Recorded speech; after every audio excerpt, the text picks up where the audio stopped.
యేసుని ప్రేమ ఛానల్కి స్వాగతం. దయచేసి ఈ ఛానల్ని లైక్ చేయండి, షేర్ చేయండి, సబ్స్క్రైబ్ చేయండి. తెలుగు డైలీ ఆడియో బైబిల్ యోబు గ్రంథము 35వ అధ్యాయము. మరియు ఎలీహు ఇలాగు ప్రత్యుత్తరమిచ్చెను, నేను పాపము చేసిన ఎడల నాకు కలిగిన లాభము కన్నా నా నీతి వలన నాకు కలిగిన లాభమేమి, అది నీకు ప్రయోజనమేమి అని నీవు చెప్పుచున్నావే. ఇదే న్యాయమని నీకు తోచినదా? దేవుని నీతి కన్నా నీ నీతి ఎక్కువని నీవనుకొనుచున్నావా? నీతోనూ నీతో కూడనున్న నీ సహవాసులతోనూ నేను వాదమాడెదను.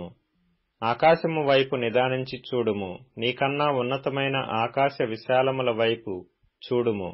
నీవు పాపము చేసినను ఆయనకు నీవేమైనా చేసితివా? నీ అతిక్రమములు విస్తరించినను ఆయనకు నీవేమైనా చేసితివా? నీవు నీతిమంతుడవైనను ఆయనకు నీవేమైనా ఇచ్చుచున్నావా? ఆయన నీ చేత ఏమైనను తీసుకొనునా? నీవంటి మనుషునికే నీ చెడుతనపు ఫలము చెందును, నరులకే నీ నీతి ఫలము చెందును. అనేకులు బలాత్కారము చేయుట వలన జనులు కేకలు వేయుదురు. బలవంతుల భుజ బలమునకు భయపడి సహాయము కొరకై కేకలు వేయుదురు. అయితే రాత్రియందు కీర్తనలు పాడుటకు ప్రేరేపించుచు, భూజంతువుల కంటే మనకు ఎక్కువ బుద్ధి నేర్పుచు, ఆకాశ పక్షుల కంటే మనకు ఎక్కువ జ్ఞానము కలుగజేయుచు, నన్ను సృజించిన దేవుడు ఎక్కడున్నాడని అనుకొను వారెవరనూ లేరు. కాగా వారు దుష్టులైన మనుష్యుల గర్వమును బట్టి మొర్రపెట్టుతురు గాని ఆయన ప్రత్యుత్తరమిచ్చుటలేదు. నిశ్చయముగా దేవుడు నిరర్ధకమైన మాటలు చెవిని పెట్టడు, సర్వశక్తుడు వాటిని లక్ష్యపెట్టడు. ఆయనను చూడలేనని నీవు చెప్పినను వ్యాజ్యము ఆయన ఎదుటనే యున్నది. ఆయన నిమిత్తము నీవు కనిపెట్టవలను. ఆయన కోపముతో దండింపకపోయినందునను, నిశ్చయముగా దురహంకారమును ఆయన గుర్తింపకపోయినందునను నిర్హేతుకముగా యోబు మాటలాడియున్నాడు. తెలివిలేకయే మాటలను విస్తరింపజేసియున్నాడు. యోబు గ్రంథము 36వ అధ్యాయము. మరియు ఎలీహు ఇంకా ఇట్లనెను, కొంతసేపు నన్ను ఓర్చుకొనుము, ఈ సంగతి నీకు తెలియజేసెదను. ఎలయనగా దేవుని పక్షముగా నేనింకనూ మాట్లాడవలసి ఉన్నది. దూరము నుండి నేను జ్ఞానము తెచ్చుకొందును. నన్ను సృజించిన వానికి నీతి ఆరోపించెదను. నా మాటలు ఏమాత్రమును అబద్ధములు కావు. పూర్ణజ్ఞాని ఒకడు నీ ఎదుటనున్నాడు. ఆలోచించుము, దేవుడు బలవంతుడు గాని ఆయన ఎవనిని తిరస్కారము చేయడు. ఆయన వివేచన శక్తి బహుబలమైనది. భక్తిహీనుల ప్రాణమును ఆయన కాపాడడు. ఆయన దీనులకు న్యాయము జరిగించును. నీతిమంతులను ఆయన చూడకపోడు. సింహాసనము మీద కూర్చుండు రాజులతో ఆయన వారిని నిత్యమును కూర్చుండబెట్టును. వారు గణపరచబడుదురు. వారు సంకెళ్లతో కట్టబడిన ఎడలను, బాధాపాశముల చేత పట్టబడిన ఎడలను, అప్పుడు వారు గర్వముగా ప్రవర్తించిరని ఆయన వారి వారి కార్యములను, వారి వారి దోషములను వారికి తెలియజేయను. ఉపదేశము వినుటకై వారి చెవిని తెరువజేయును. పాపము విడిచి రండని ఆజ్ఞ ఇచ్చును. వారు ఆలకించి ఆయనను సేవించిన ఎడల తమ దినములను క్షేమముగాను తమ సంవత్సరములను సుఖముగాను వెళ్లబుచ్చెదరు. వారు ఆలకింపని ఎడల వారు బాణముల చేత కూలి నశించెదరు. జ్ఞానము లేక చనిపోయెదరు. అయినను లోలోపల హృదయపూర్వకమైన భక్తి లేని వారు క్రోధమునుంచుకొందురు. ఆయన వారిని బంధించినప్పుడు వారు మొరపెట్టరు. కావున వారు యవ్వనమందే మృతి నొందుదురు. వారి బ్రతుకు పురుషగాముల బ్రతుకు వంటి దగును.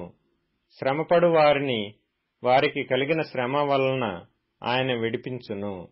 బాధ వలన వారికి విధేయులుగా చేయును. అంతేగాక బాధలో నుండి ఆయన నిన్ను తప్పించును. ఇరుకులేని విశాల స్థలమునకు నిన్ను తోడుకొని పోవును. నీ ఆహారమును క్రొవ్వుతో నింపును. దుష్టుల తీర్పు నీలో పూర్తిగా కనబడుచున్నది. న్యాయ విమర్శయు తీర్పును కూడుకొని ఉన్నవి. నీకు క్రోధము పుట్టుచున్నది గనుక నీవు ఒకవేళ తిరస్కారము చేయుదువేమో జాగ్రత్త పడుము. నీవు చేయవలసిన ప్రాయశ్చిత్తము గొప్పదని నీవు మోసపోయేదవేమో జాగ్రత్త పడుము. నీవు మొర్రపెట్టుటయు బలప్రయత్నములు చేయుటయు బాధ నొందకుండా నిన్ను తప్పించునా? జనులను తమ స్థలములలో నుండి కొట్టివేయు రాత్రి రావలెనని కోరుకొనకుము. జాగ్రత్త పడుము, చెడుతనము చేయకుండుము. దుఃఖానుభవము కన్నా అది మంచిదని నీవు వాని కోరుకొనియున్నావు. ఆలోచించుము, దేవుడు శక్తిమంతుడై ఘనత వహించినవాడు.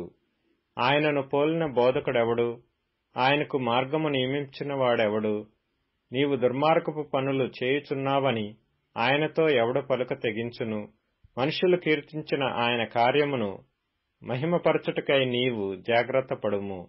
మనుషులందరూ దాని చూచెదరు, నరులు దూరమున నిలిచి దాని చూచెదరు. ఆలోచించుము, దేవుడు మహోన్నతుడు, మనము ఆయనను ఎరుగము. ఆయన సంవత్సరముల సంఖ్య మితిలేనిది.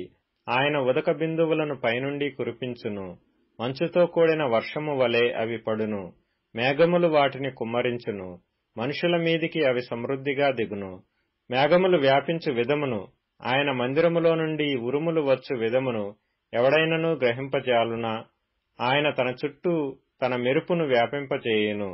సముద్రపు అడుగు భాగమును ఆయన కప్పును. వీటి వలన ఆయన ఆయా ప్రజలకు తీర్పు తీర్చును. ఆయన ఆహారమును సమృద్ధిగా ఇచ్చువాడు. ఇరు ప్రక్కలను ఆయన మెరుపులు మెరిపించును. గురికి తగలవలనని ఆయన దానికి ఆజ్ఞాపించును. ఆయన గర్జనము ఆయనను ప్రసిద్ధి చేయును. తాను వచ్చుచున్నాడని ఆయన పశువులకును తెలుపును. యోబు గ్రంథము 37వ అధ్యాయము.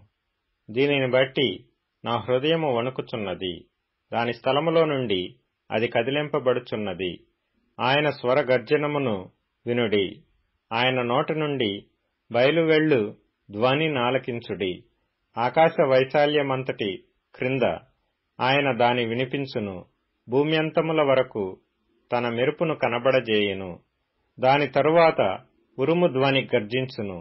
ఆయన తన గంభీరమైన స్వరముతో గర్జించును.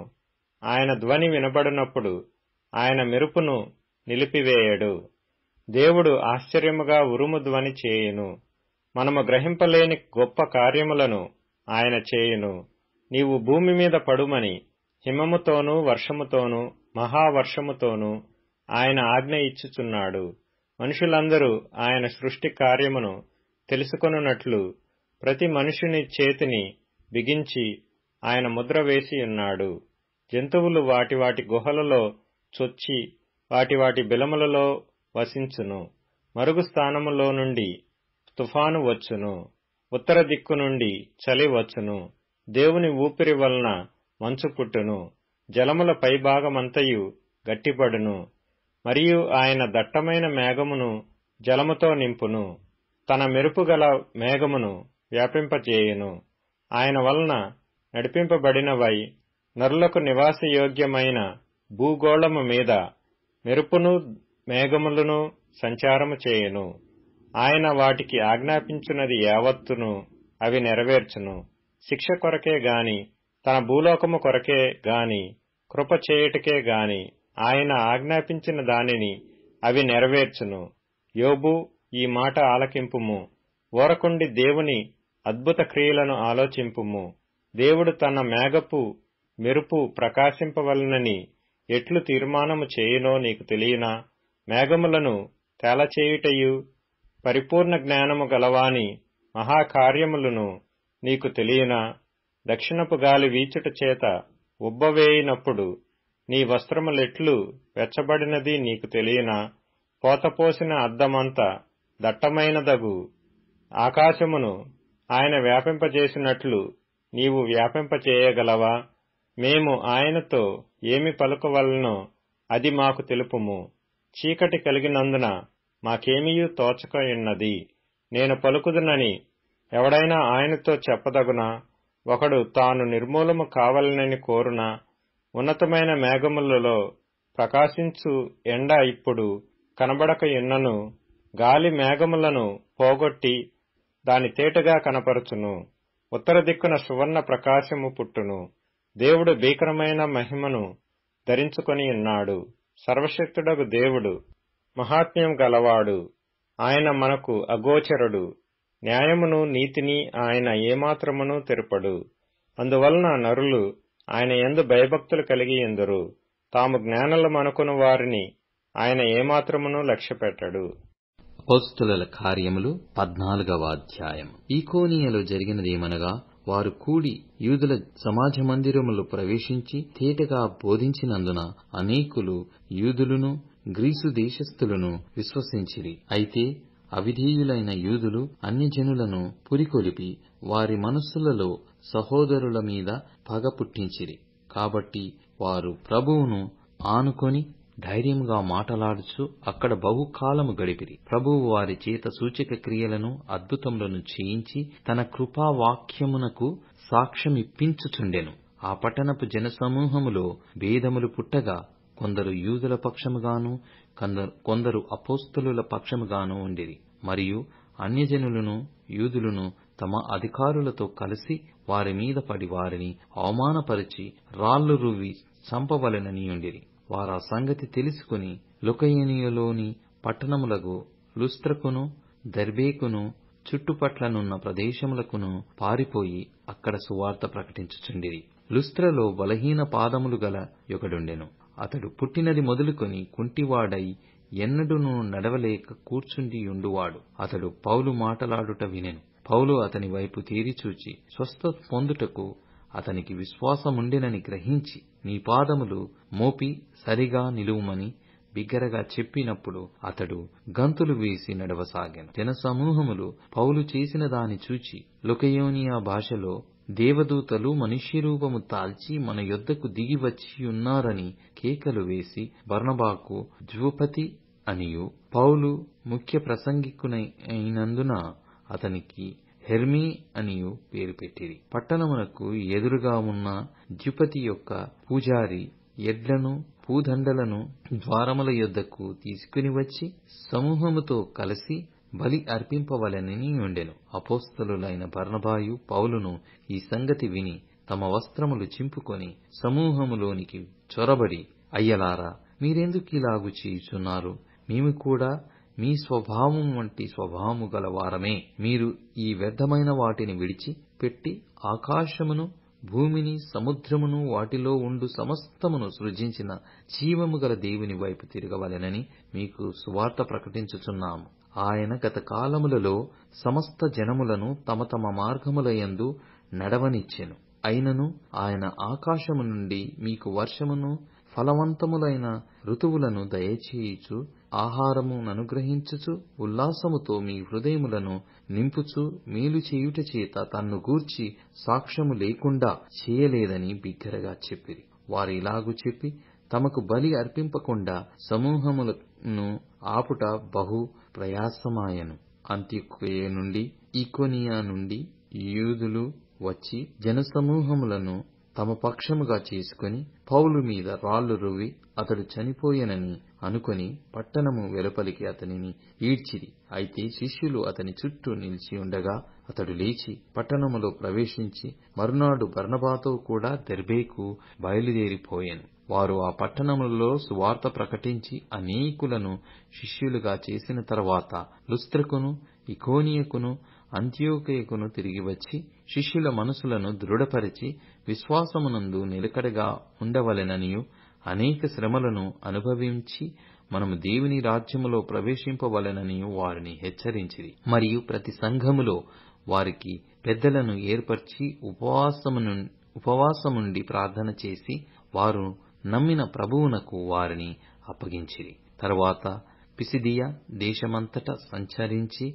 పుంపిలియాకు వచ్చిరి. మరియు పెర్గేలో వాక్యము బోధించి అత్తాలియకు దిగి వెళ్ళిరి. అక్కడ నుండి ఓడ ఎక్కి తాము నెరవేర్చిన పని నిమిత్తము దేవుని కృపకు అప్పగింపబడిన వారై మొదట బయలుదేరిన అంత్యోకయకు తిరిగి వచ్చిరి. వారు వచ్చి సంఘమును సమకూర్చి దేవుడు తమకు తోడయుండి చేసిన కార్యములన్నీయు అన్యజనులు విశ్వసించుటకు ఆయన ద్వారము తెరిచిన సంగతియు వివరించిరి. పిమ్మట వారు శిష్యుల యొద్ద బహుకాలము గడిపిరి. దయచేసి ఈ ఛానల్ని లైక్ చేయండి, షేర్ చేయండి, సబ్స్క్రైబ్ చేయండి.